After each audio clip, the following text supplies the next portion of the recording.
Badier, Kaben dan boli, dan yide ki yuom, dan yide ki kunyo,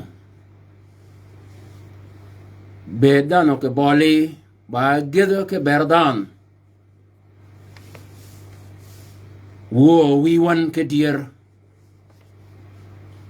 bongdan ma bi boli, kai dogo ke chingon. Bongdan ma bi kai kobo ke yin ka wi yo la yin bongdan ma babo ke boli ka chung roman ke boli ka e chok gina cholan ki ka chok ba we kien wo wi wan ba posh ana doga yin ke pa ngwen chang men ni ya doga yin poch ke pa kane yin ala jwan ku wor maga me ki wan wo ya doga yin poch wo jo ke nyigi ben ber nyigi ben maga ne yin ke wor maga wor gan kaga didi wan meneni ba mu jami ya poch yin wo wi wan ya doga yin poch wo ke ber wor maga kidi be mu je tiyo maga no ling di siang ko malab gaba meno mu yin kaga ka jiyo mado ke boli ke wor magani iba poch ya wo wi wan ke ber ji maga wor magani yin ya dogi tiyo poch wo jo ke pe shang meneni ko bo wor ma ga ige nyua ga yan ke nyigi mok de shang tin ya dogi poch ke pe ken ta ga mi wor ta ka ba go ke hegen ka go podo e yin ke wora alej ge a mat ge ke boli a chonga ke boli wor ma ga nyo do ta ga mi ke hegen poch ba ma gi wo wiya poch ba ma gi ina juanga mal adojo ke malla ke wor bene won a cholin ke no yimal wan wi la wan ke wor poch ba ma gi radwan yina Yesu Kristo we wi jaga ke bol kanyini gidima kanyo orum won ke nyok men wi ko ma yin yina Yesu Kristo we ama yiko kene ko loga jerew wala jeda go chuku kere nyingi yubere not ke kalgan yada ngad wo jok kene yinut ke won ke nyok men yeb yidwan ger yidwan yeb nyangwan wo wiya o mo yang e yo wanya ke le no nyoge kinyingi mok de shoutin go yidegen ke kajigan ke yede pegagan ke yede wegan ke yede rumgan yina aradoror Yesu Kristo we amen wu madian wu ben ke kwanu ben magonot ke lan kanyani wuji maga chaga ke kanya chagyan gide wode ngwene chang di siang odonga changa ke al siang ni baduk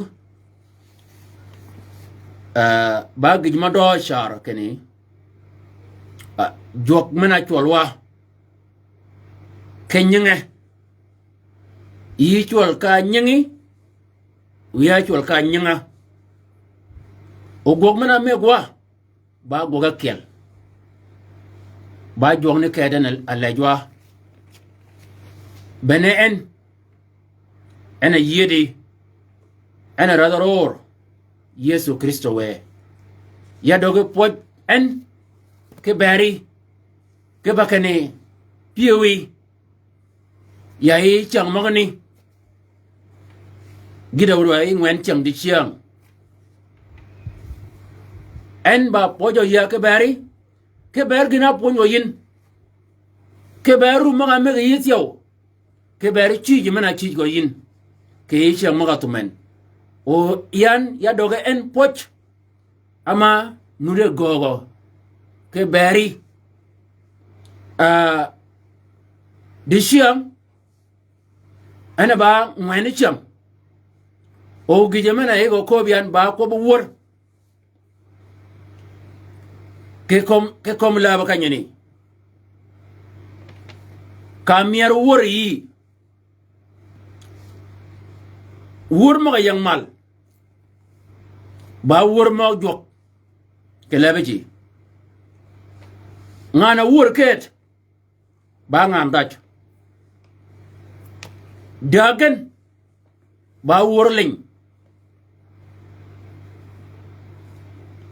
ngwen gen ba wor ya tingro wor lejedan re bene bede kenya o komne ko ba ke un maga pot una pot keni tieng man magir maga ye jok mengenye de choutin gina go gabango gana nyu wor ya gana wor gina go gen ge dog bella jok wor do nga dog ge jok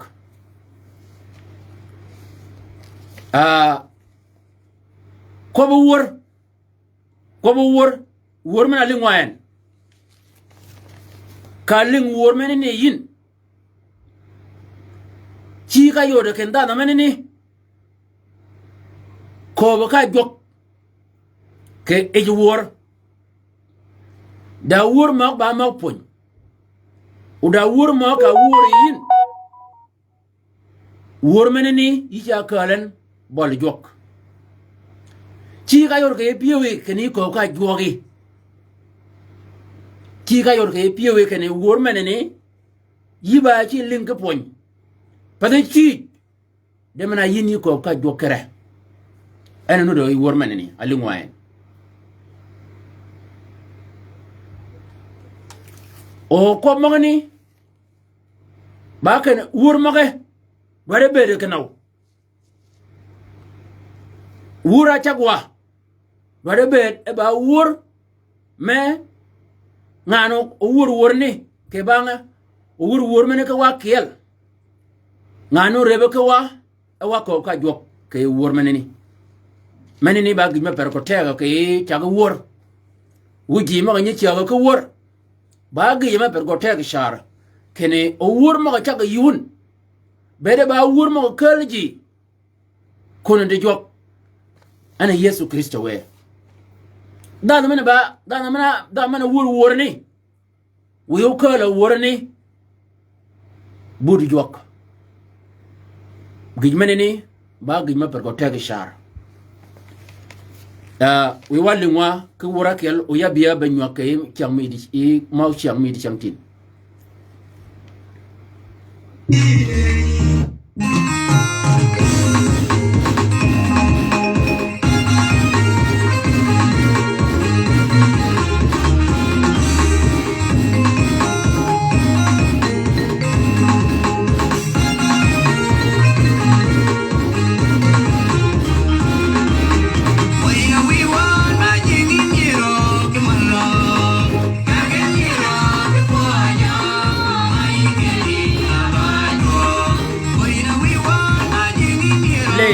da mene ni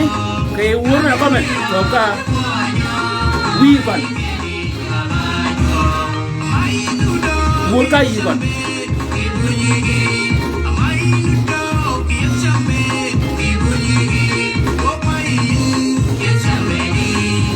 wo ko yin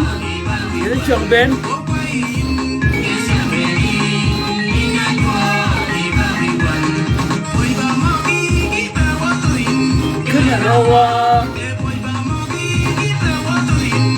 Kemerawa meromi juak kaju gitung ko kaju ke wor ko kaju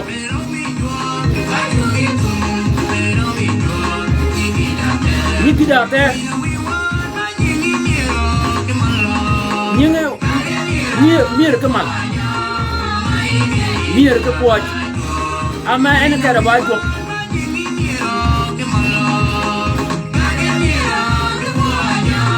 ka wor mene yin chi ra yo ti ko ka jok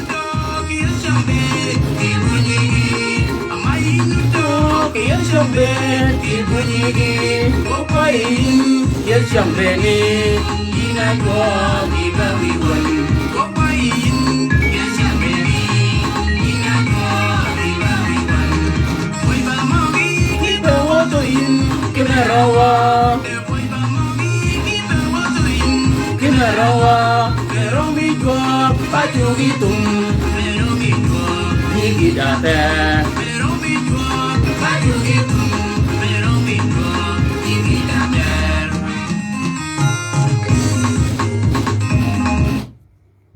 kekanya ni wor mene ni ka wore yin yi ko ka jok o bana wor ma miran wor ma kalin yi jok bana wor ma do ko da wor ma ci wulli yi nye kwa wor ma ber naw wor man no rewe yin kene yikala wor man ni yikala kun de jok keba kene bol kanyani eno yide yin ke chich bol kanyani eno yide yin ki mer ki med pio bol kanyani ngada mi ngir ko cha dong a chol bongda no mo chol me ba chak wala nya chol me ba chak me ngana yang pat ba chak yen ko wor ke kanyuni gware be de ken dan mena chiak ot mena jaga pat chika chak yen ko wor ke ba kan ba ot gon menini ba be de me chol ke yo me wor o wor gan wor chol ngani gan ma kene nyin ka cha kal ke wor ma gani ka kide ngana jaga pat ka cha ga gon ke wor nyin ka cha lunge kal tio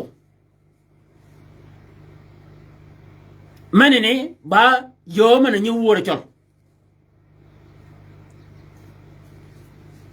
ke yor jok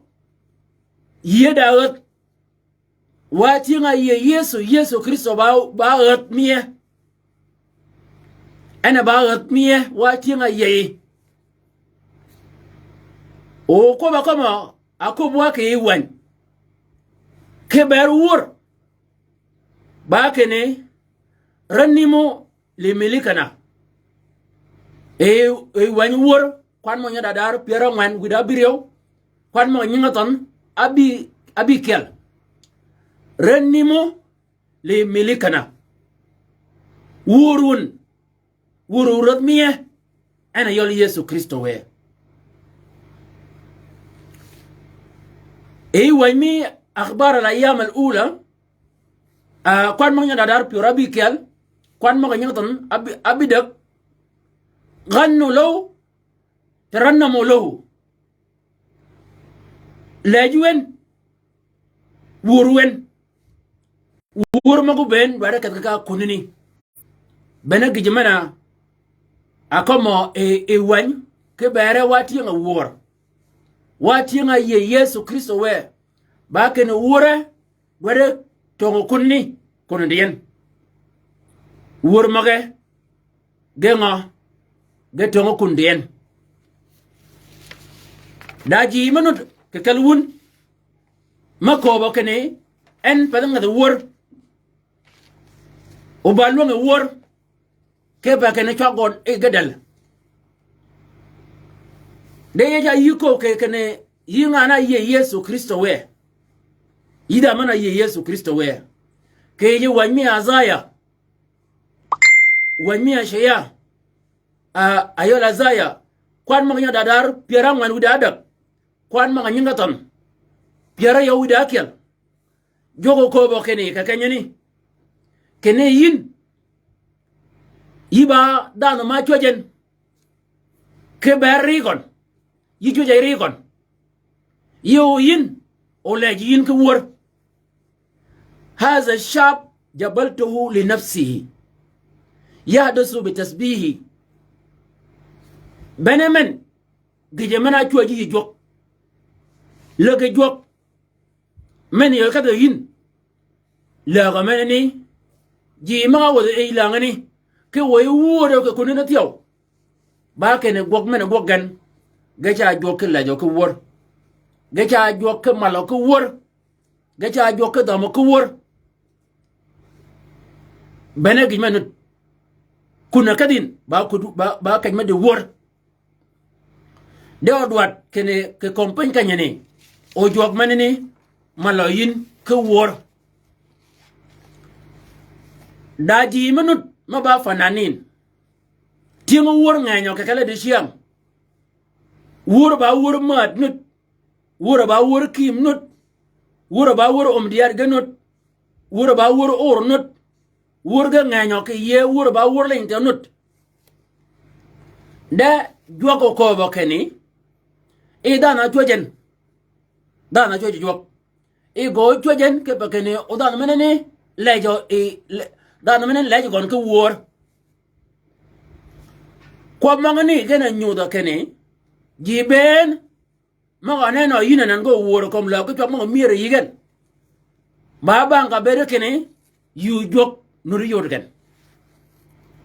man ba ga yakyal riogan way maga jak ki kom lab akama wa ba way lo de chantin e way maga ni ge ba way wud men nyoda kene ge ber ge ba ti wur ge ber ge la jog wanan gen gata ko bud joket de ge lu ni ko ba ko mo kene ge bera gana la ko wur dan mena yere chwak memet ka wur ko wur ka chi ki yor kene mena ba long wan jok cha ko ba kene ge jamene ni ke bang ka bere ken dana choje jok a chojen e ba dan men leji ki wur de adonga ko ba ke ruji gon o jok yoden o yor ko jok o bang men ni choge ki wur ka ba kene kologa wur mat maga wur yaga wur mat de chantin ba bang gina neno ken kayda mena choge ki wur meneni ana no do ki wan jok kene yo men o le jok ki wur yo men o le jok ki wur jimagir ka kalwun go ko bani kene en twagodel twagon gadel twagon badoji balunge wur de cha yikop kenya wanjok ke ko wur cha nyu de gijmena widan da wur أغني للرب لأنه أحسن إلي جوجو لجيان جوجو وريان كو لجيان كو ور أما يا جوجو إن كينغا كيجندوت مانو يوري كي ومي ور كوان ما يندار بيارو دادك كوان ما ينتون أبيكيل كيكنيني جيجمانا تيجين gijemena yin ke dier o jog la jin e kel ga kalgan ba ka rumo yin ke gijmena gogi jog ka rumi ka yurum gina gogi jog bol kanya rumin ke bol kanya ni ango bi mal ba ken wor cha ben mal do jog cha neno ki yi jokta yude kene jok dojo laji yan ki wor ke bang menene yida mena ko ken yiko wor yiba longe wor a wen jokta ko be kanyene kene rum ke gina gogi jok ka gije menene logo ba wor ana ko me e debide kene yu laji yan ki wor ama ya yela yin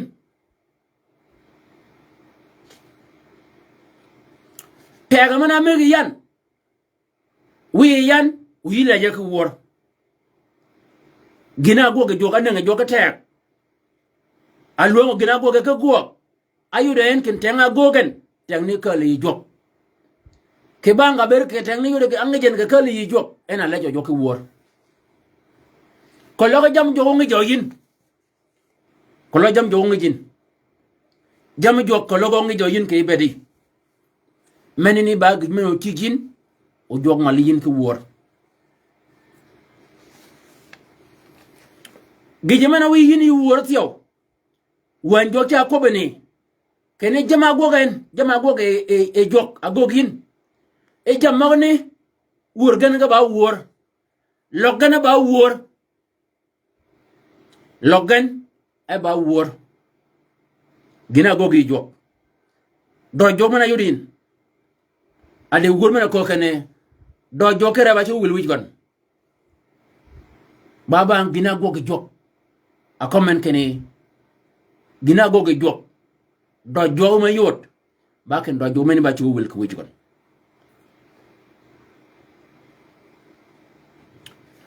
ke kenyini ke wanmi azaya piara bi ke ludadak kwan mo nyanga tana biriyaw ba ke ne e jogo lajien ke banga gina gogen jama goge jog ana wi e jogo lajen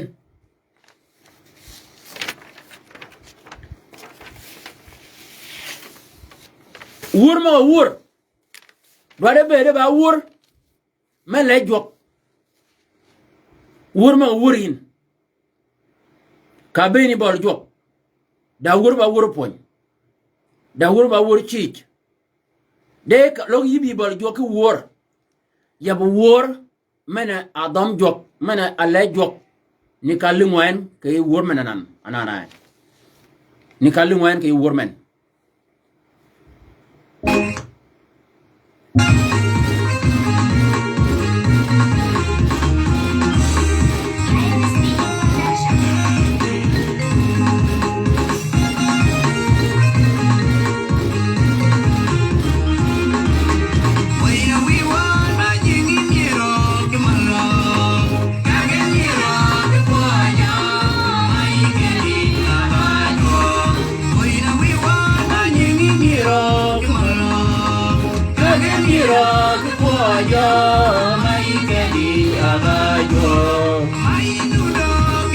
Ben ibu nyigi amai nudo kian jambe ibu nyigi opain yes jambe ni lina jwa iba wiwan opain yes jambe ni lina jwa iba wiwan oi ba magi kita watuin kemerawa oi ba magi kita watuin kemerawa meromi jwa baju itu meromi jwa baju itu ini date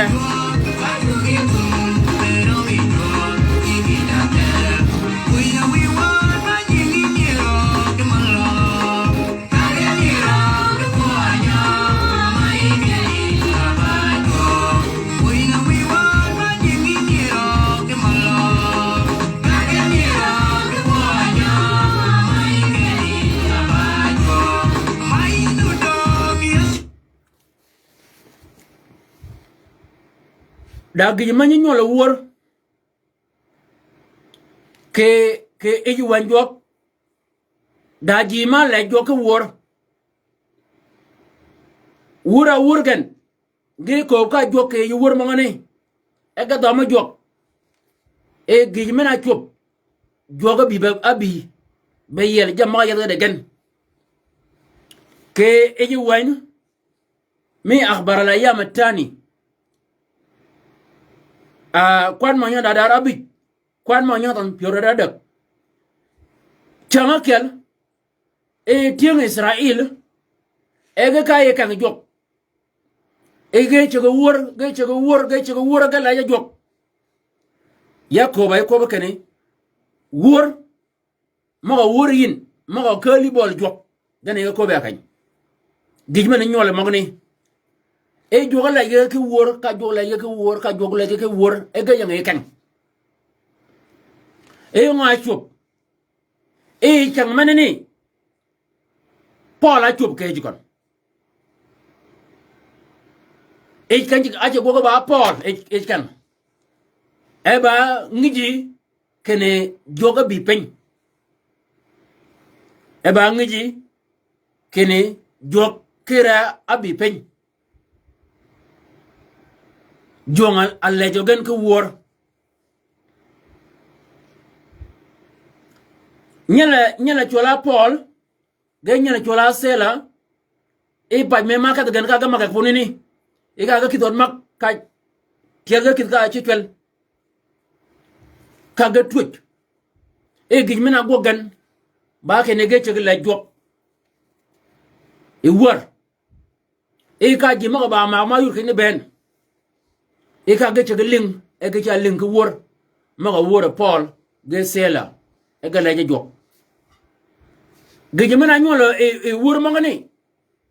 la nya la je jok ba ke ne e penyan anan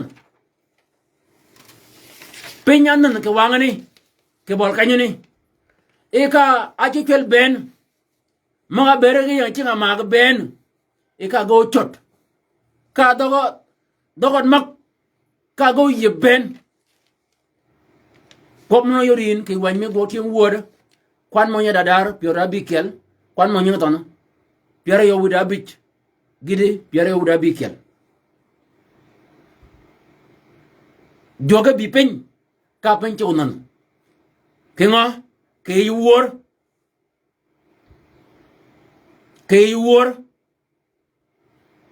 wor kanyini te ga mi jok cha ben be jaga ke wor cha me ga tio ba ke ni tien Israel bet eda ji menun me yin bangen ji magne ga chola beni Moab ge ke beni Amun ge ga chet e gij mena ko ngen e ge che wor ge che la jok e gij mena go ge jok ke bol kanyini e ji ne ge bol ke tu ji mo ga chet gen ke kanyini jogi go nyoden ke wor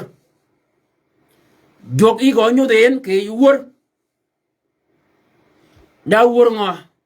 wor wi a kalin I jogi ko ka ber doj me kon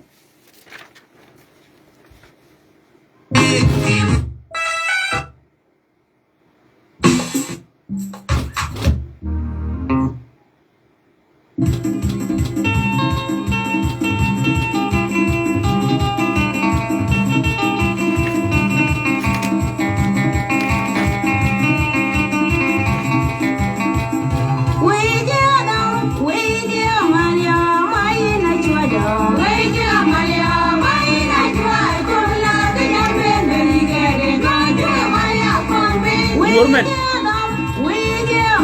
da mene ko ba jok ba wuro na ga ba wuro to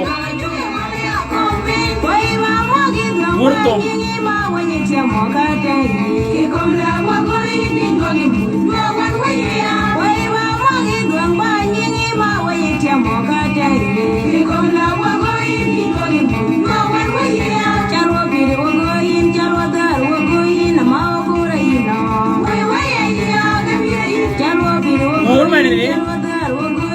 e wur da mene ko ba jok Jalman bacawana mau belario. man ba jaga wan ama wo berari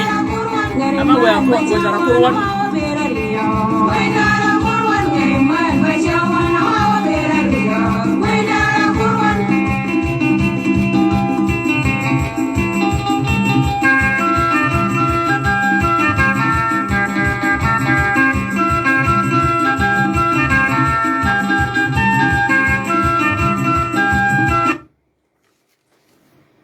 menene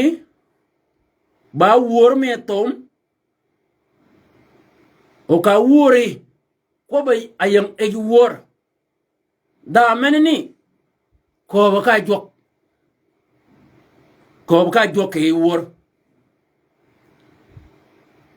ene go komen ken wechi ka dom wechi ka lech ngede man ba chegwon ama wo bedari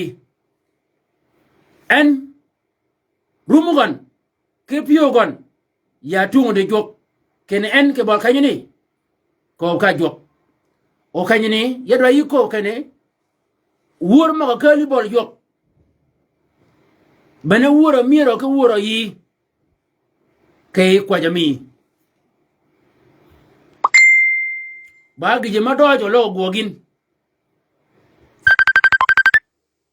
gije menini ba gije man roj ko gogin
Yesu ekada Jerusalem eda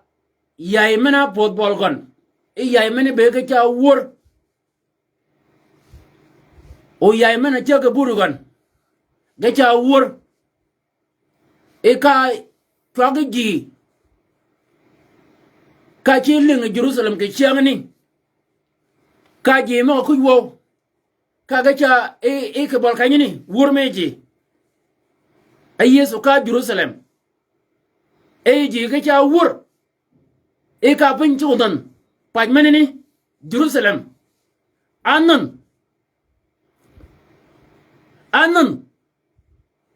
e wor maga alaji Yesu e ka ji cha pej kene ja yut panini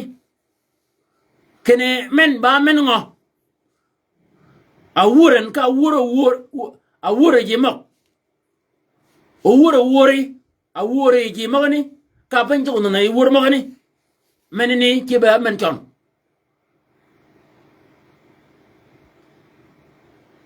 akobi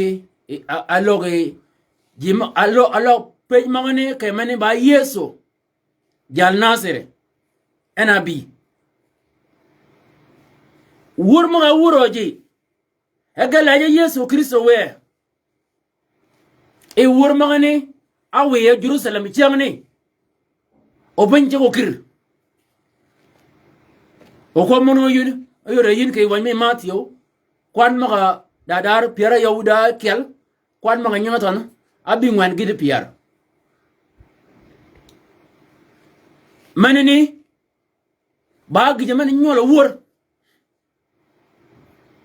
gijman nyol wor ka punya ngana puny ke ka wur ngana wor o wur ma wur ka laje jok ngana ko ka jok e wor ba ci puny ba ci ba ci luk de wur ko ka jok o jal puny no punya kanyane ke e puny rum ni tay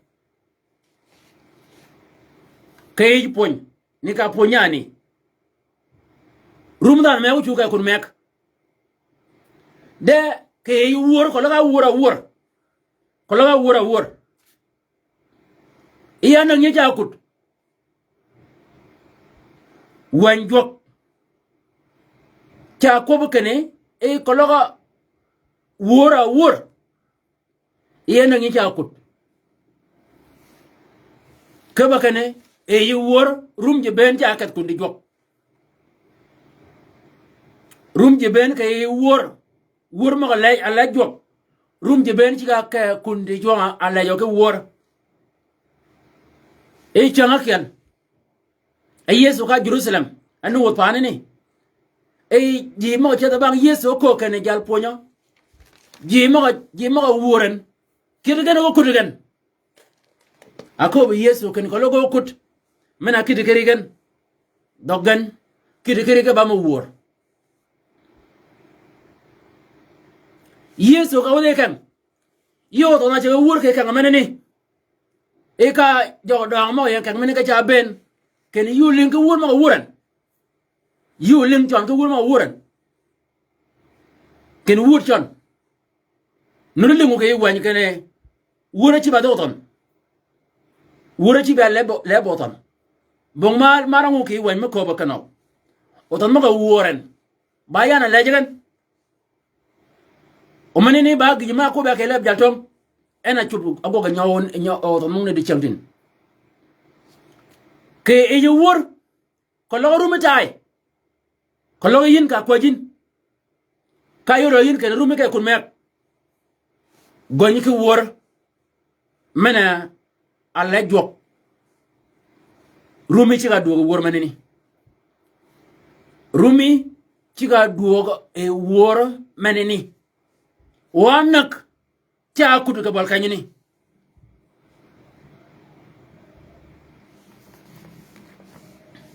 man baca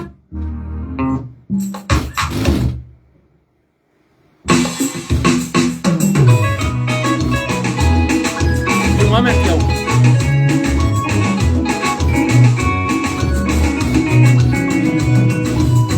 Yesu bayena ingeo malian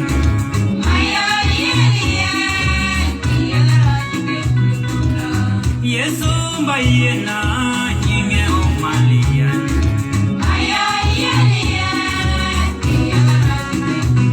Bonyine para kenyime bongin makwara kenyini ke kompany manini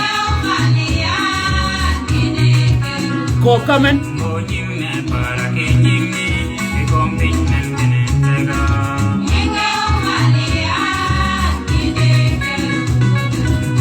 Bonyina yoga kikiro ko kamen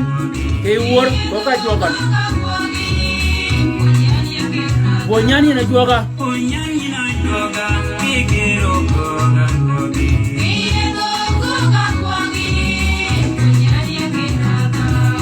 Kopyan yegewa kimoga twani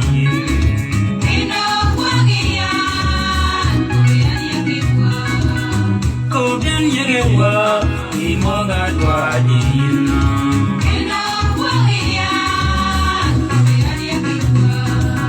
Shijan yina yoga kimogi yo yatenga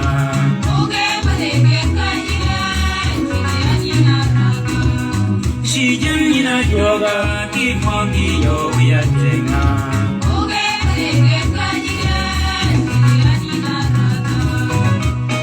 Yeso bene yina yero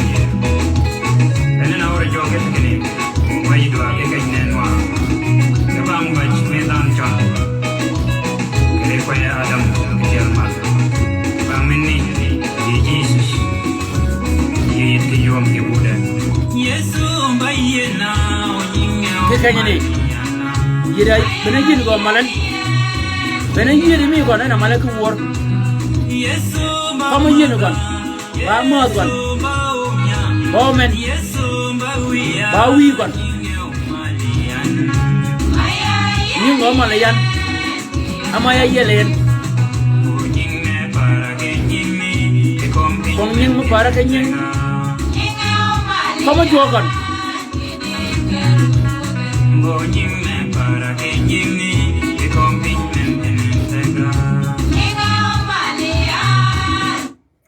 manini ba nyudi kene wur ma wur yin ayibi e kwach e ba wur yin e kwach we wur magne be ba wur ma nyuda kene yibi e bol jogi yi ko ka jogi ma yang piyo ye ko boy akubien ke e wur o manini bene kanyini ano kalta ga jopin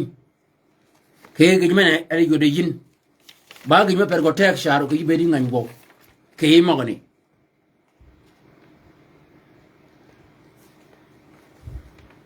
ya kujwo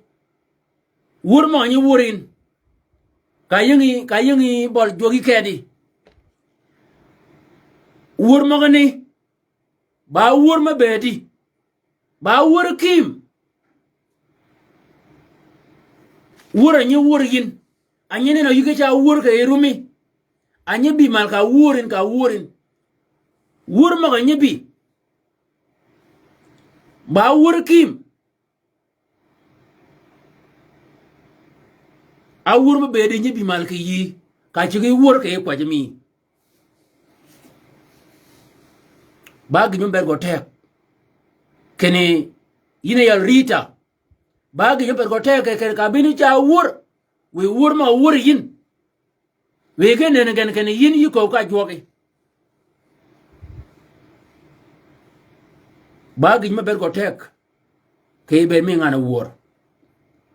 ko lo wur ma ne ne ke yoge gogen o wur ma ne jagan wur ba wur la jog o ge jagan ke lebe ge jaga ke rumi yi jiga ne ngi jog ke wur ma go ke di meno o la jog yin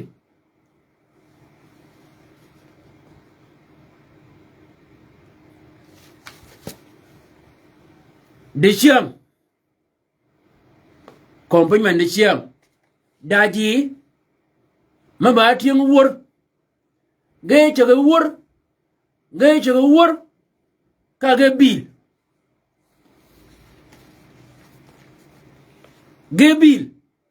ge nen ke ba jima ba fananin denan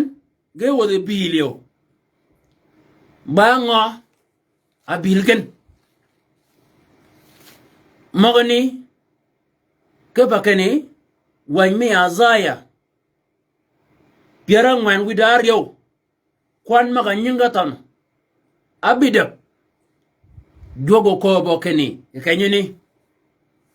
kene e wur ki bere ba mogan e denga no ko wur magani ka go mega dan ka go mega ki pin igal jama joje jok e en ko ye bena yodi di siang kene da ma bera ba fanana kanen kene ba mushur anen agogo ma bil pen ke ba kene adoga lejeji adoga domaji ginini ena wi bil pen chol ni ja ko kene ngara e ya cha ba kwat ba ngar kwat de wan joga kanyene ba kene gima doga ba cha chan kanyo kwange ji ka go chi ba jok ka ji la kene jok dan mene ba cha ko lo wo de yo ma la go dan ne jok bol kanyuni bene bol kanya bilen jam mo ja chuba ka del gon pada ke noket wan jok cha ko ka kanyini kene wuji wan me Ezekiel Pierre Yahuda bikel kwan ma nyota na Pierre dada daji ma wuro ke wur ma chak ji ke wur o wurgan mga wurgan gedelo ke pat apa nga adal ge pat mongni gana logo wan joge kanyini ke wan me Ezekiel e jogo ko jogo gal wa obatiro gul aganika ko ba ko mo yin ke wur ayiba ko ka bera di ko ka berji joga kayne ko ba ko mo yin kay wor mena laji yin mena malaji yin mena dom ji yin jogo ko ba kene ko ba ko mo yin ka ba laji yen ko ba laji yen akali ni ji lajin o yiwe yan ba kene ko mo ni ya ja lok bangan o ko mo ni ja kawen o ga ba pat ana bedu di chamtin kom no rango yin ke Ezekiel a bedu chamtin kene kalo yilin ke wur je maga ba fananin aba fananat o man ke yak cho maga tiaga ko wor ko la wor magane wura wurgen ge la ya wura wurgen ala ya ga jak wura wurgen ala ya kal ala ya umdiyat kaja wura wurgen ge la ya ji e wur magane ba ke ne jogo ko ke ne go ba ke ya ka ja na ko nyo yun ka ja ena ko nyo e wun ke wur magane degi no go gyan ba ke ne ya ja ka de bang wur ni o wur magane gina kama wun ke wur magane o gimene ne renyan o jogo ba pat wune no wur ba ting pet bene be de chimtin kene da jima wuro ke wur o wur magane ke janga wur gan ngana wur ke wur manene piyo go min ngana cha ke wur ni de ke chan be de gon abana ke jama wur ke wur jama gog ge bana ke jama nuda a wur ke wur ka ene ne ken da mana wur manene wur go kala wur way o gi mena go kala way gon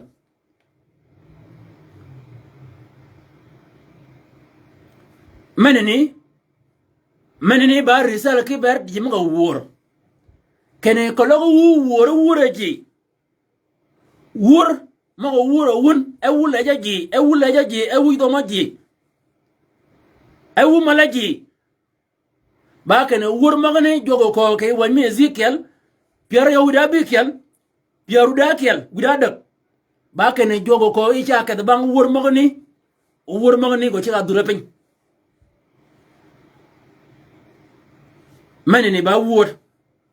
ke bar ji mga wur ri chamtin de cha bil pen dal mana akap ka wur ala yaji wur ko magane ke cha bil pen o cha nena ke nena je ke yan tiya yo go yoden kenen wur ke dalpat aba ngadal ke pat ke ba kene wur ma de le jok dana ke ci ke jok po da ke le ci ke jok po da menene kanya bene wo nyone chola wur ke bergon nyana kelma wur kene e paj menu kalo ka nyinge tarir e paj menene o kalo ka nyinge me tarir banya chola wur no anga go magani ba kene jogana gonyo jogana kalo kene po men nu kalo ka jog de kalo ka nyinge pada nying jog joga kalo ke wur o dana kal achip nga achip ka jok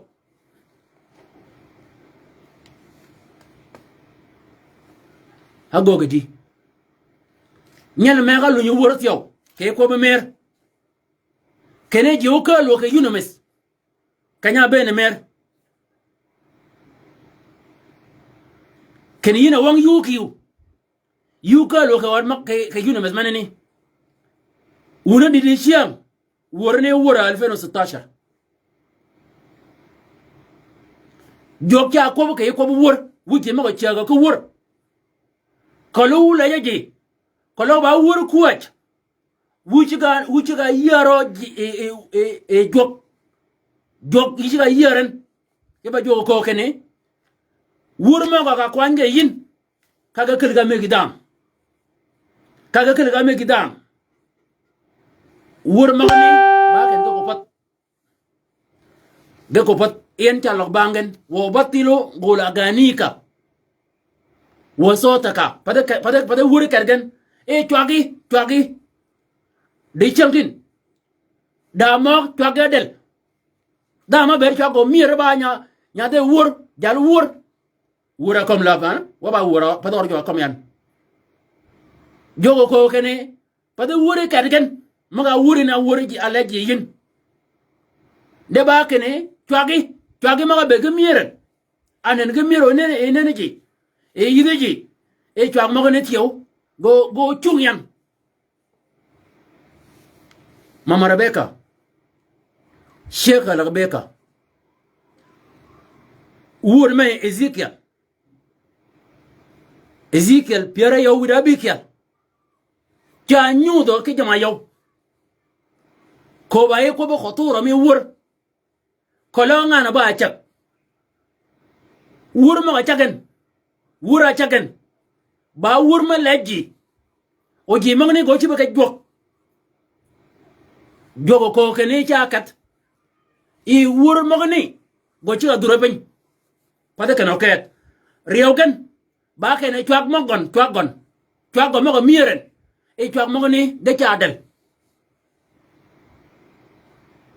ayode de chamtin kene dan ma be de ma ngar wur na jama chobe del gon jama chobe del go ben aman wur jamni manini ba ngiji kene atong yo mek pada kana ket I jama ba jam wur mogon e go toro jogo ko jama da jogo ko jaket bang wur magni o wur ni go durabin o be yi ngana chak wur o chwak ngani ni enyen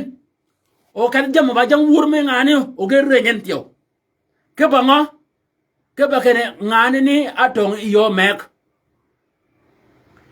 ya cha yi ko bi no cholu ne ya chol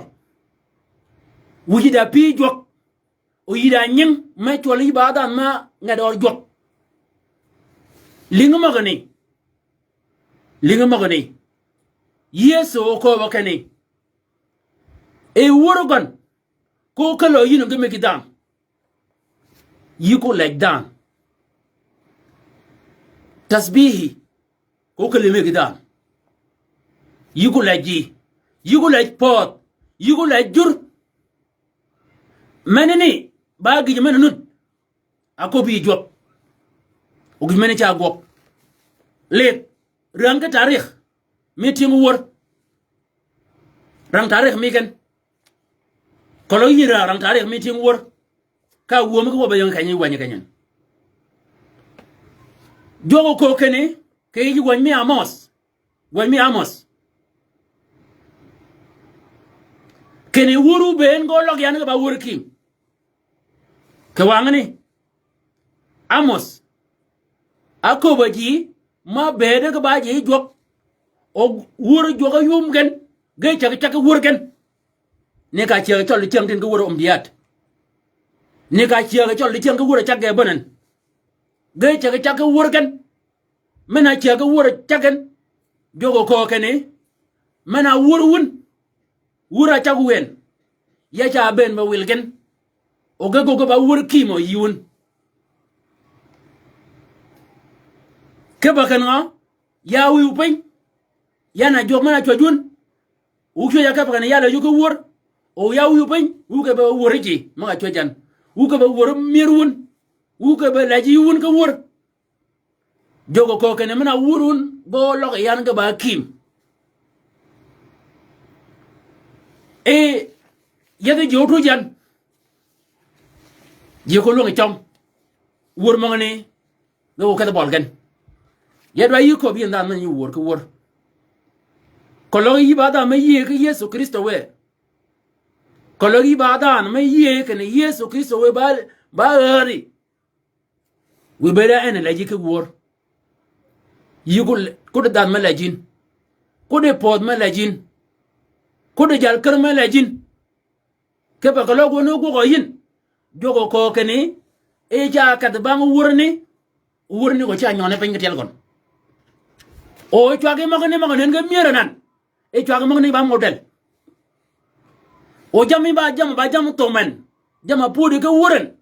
jam magane go yenyen ke ba kana yitong yomek ke ba yitong me yomek mane ne ba risala ke beri ke ni do adu ge yo ke wan me amsal wan gat piara yaw widabi kwan maganya tan piara yaw e kologo yin obeni Yesu Kristo we kenyo wuri ke wor e wuri kenyo lingeji mo yang kim e wuri obere ke ber e wur magani wuro yin kanyo linge dan mene yinge kim yo bere na dan me yalo ko kom da me kumi go ko got o pen chalip o yibi ko yali kom gon wur yin iba kan gindo men go ga ke badan bagon wur yin bon gindo men go gen ke berdan piu mena tor piu mene ko lunga yen ke luk wanya ka kayatu mo kwaje jok kene da to manut ka wur mo nya wur wa kanyini da na ci ga nak da na ca ke luanga ka wacha ga kene joga na ngani chang da na gwet sham ama da na change logo bela wiya ngan pe magon mawa bere kim ema wa bere kim ke kanyini wurmene ko be kim o gola ka duwen ba kalma ide kim anga gogun jini ke ja karu ke kim wala kim ja kidu konge chat kene wa bere kim ana nur ke wani amsal manani piara yow dabi kwan ma ngi tan piara yow ga كنزع صوب في يوم البرد كخل على نطرون من يغني أغاني للقلب الخيب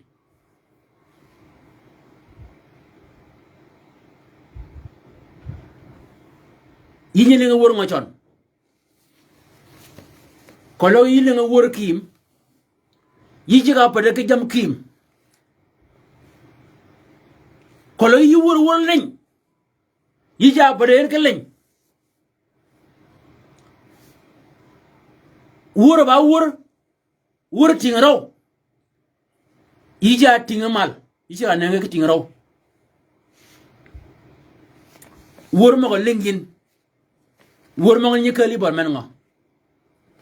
wur mo nyi lingo yin yinyi kidga kun ngo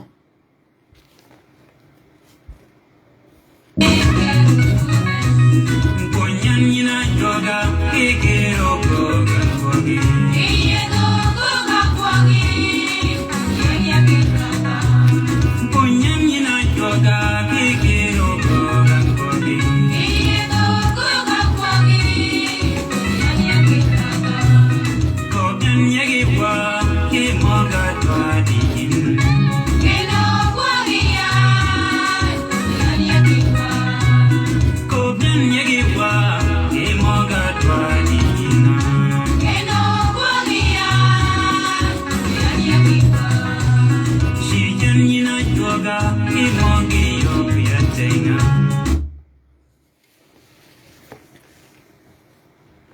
yine ba peje mi or jok yidan men ba peje mi or jok anan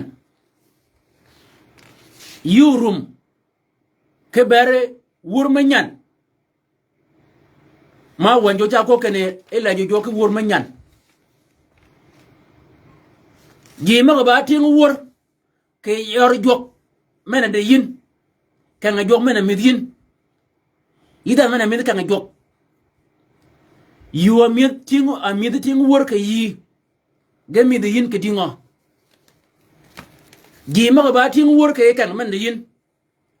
yu go ka bergan kene wi go ga be mal o wor ma nyan bi ga mal ka yi kan go ko nyo yi ke pe wanjo cha ko ba kene e wa mi wor piara da guda da kwan ma nyo ta na da ba ken illa jo ko wor manyan la jo ko wor manyan ganu law uqnatan jadidatan mukallimina ba'dakum ba'dan bimazamir wa tasabih wa aqani ruhiyya murattilina fi qulubikum lirabb rannimu lirabb tarnimatun jadida rannimu lirabb يا كل الأرض كيكانيني دوada bede kekang mana reyin tingo wor jima ganyi kiago ke wor pergan doada bede tego ke yi o wur mo no ma chagen yi go ke ber kan wur mo ni ge bi ke mal wur mo ga chago e ji mo nun ke kan jok mena de yin go ke ber ji mo ni kan wur mo ni bi ke mal